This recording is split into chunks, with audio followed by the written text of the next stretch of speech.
Hello, students. Good morning, all of you.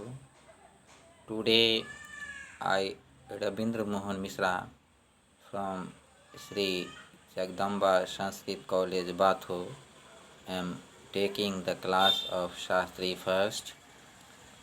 Our examination is very near.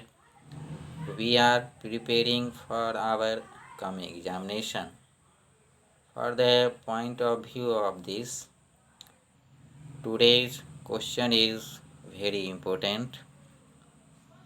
Today we read Shelley, a nature poet. Earlier we have seen Shelley as a romantic poet, Shelley a hypocrite. Today we see such one. It is very important for coming examination. Shelley is one of the best poets of nature. Shelley comes in the age of romanticism, and also there is one of the feature of this age is that treatment to nature. Shelley writes a poem, and in that he links nature with love. Love for nature is one of the keynotes of his poetry. Shelley, in his poem Nature is Love for Him, the finest of Shelley's poems are his lyrics to the skylark and the cloud are among the most unique and dazzling of all the outbursts of poetic genius. On love, Shelley reflects colorful nature imagery and glorification of nature. He shows fruition and fulfillment in his poem, and we find his poem related with nature, in which we find a profusion of nature. Shelley, in his poetry, appears as a pantheist also. Shelley loved the indefinite and the challengeful in nature. He presents the challenging and indefinite moods of nature in his poetry. Adonis reflects the most striking example of Shelley's pantheist. At an occasion, he thinks that Keats is made one with nature for the power, mourning in nature. Nature's spirit is eternal. The one remains, many changes and passes takes place. He argues that there is some intelligence controlling nature. In fact, he fuses the Platonic philosophy of love with pantheism. Shelley finds nature alive, capable of feeling and thinking like a human organism. In Ode to the West Wind, he hopes for the best and is confident that if writer comes, can spring way, winter comes, can spring way far behind. His nature treatment is multidimensional, scientific, philosophic, intellectual, mythical, and of course human. In many of his poems, he shows that there is bond between human and nature. His poetry lacks pictorial definiteness, and often his nature description is clothed in mist. As we have seen that Shelley was pantheist towards nature, he conceived every object of nature as possessive a distinct individuality of its own. Two, the he believes that the spirit of love unites the whole universe, including nature. Yet he treats all the natural objects as distinguishable entities. The sun, the moon, stars, the rainbow, all have been treated as separate beings of nature. This capacity of individualizing the separate forces for nature is termed as Shelley's myth making power. In Shelley's poetry, the figure of the poet is not simply a talented entertainer or even a perceptive moralist, but a grand, tragic, prophetic hero too.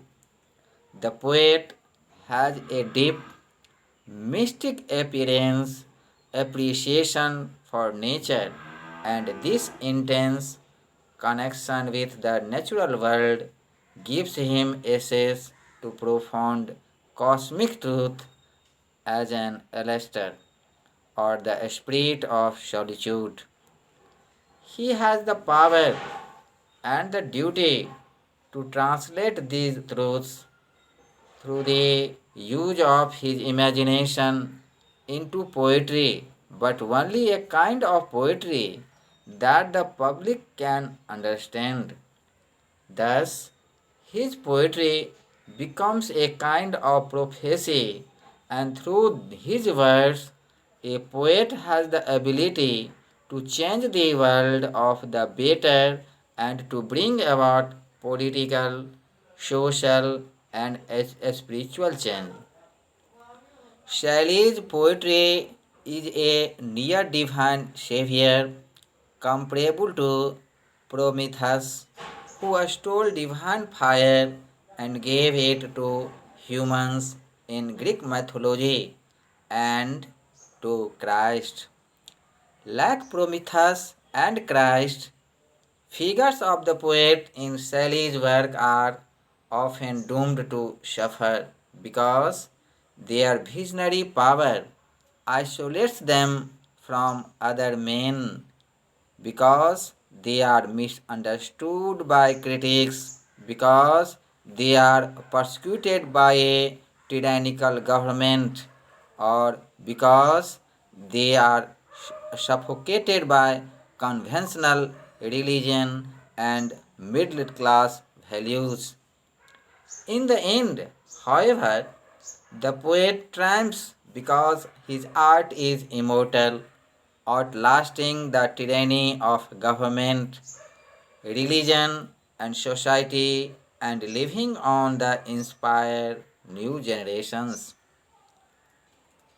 Like many of romantic poets, Shelley demonstrates a great reverence for the beauty of nature, and he feels closely connected to nature's power.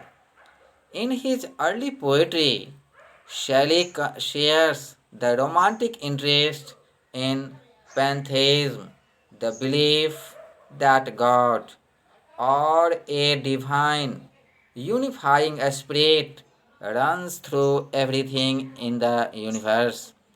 He refers to this unifying natural force in many of his poems. This force is the cause of all human joy, faith, goodness, and pleasure, and it is also the source of poetic inspiration and divine truth. So, all these natural forces inspired to poet to write the poem. Shelley asserts several times that this force can influence people to change the world for better. However, Shelley simultaneously recognizes that nature's power is not wholly positive. Nature destroys as often as it inspires or creates, and it destroys cruelly and indiscriminately. For this reason, Shelley's delight in nature is mitigated by a awareness of its dark side. Shelley uses nature as primary source of poetic inspiration. Shelley suggests that the natural world holds a sublime power over his imagination. This power seems to come from a stranger, more mystically placed than simply his appreciation for nature's beauty or grandeur. At the same time, although nature has creative power over Shelley because it provides inspiration, he feels that his imagination has creative power over nature. It is the imagination or our ability to form sensory perceptions that allows you us to describe nature in different original ways, which help to shape how nature appears and therefore how it exists. Thus, the power of the human mind becomes equal to the power of nature, and the experience of beauty in the natural world becomes a kind of collaboration between the perceiver and the perceived. Because Shelley cannot be sure that the sublime powers he senses in nature are only the result of his gifted imagination. He finds it difficult to attribute nature's power to God. The human role in shaping nature damages Shelley's ability to believe that nature's beauty comes solely from a divine source. Shelley sets many of his poems in autumn. Fall is a time of beauty and death, and so it shows both the creative and destructive power of nature, a favorite Shelley theme. As a time of change, autumn is fitting backdrop for Shelley's vision of political and social revolution.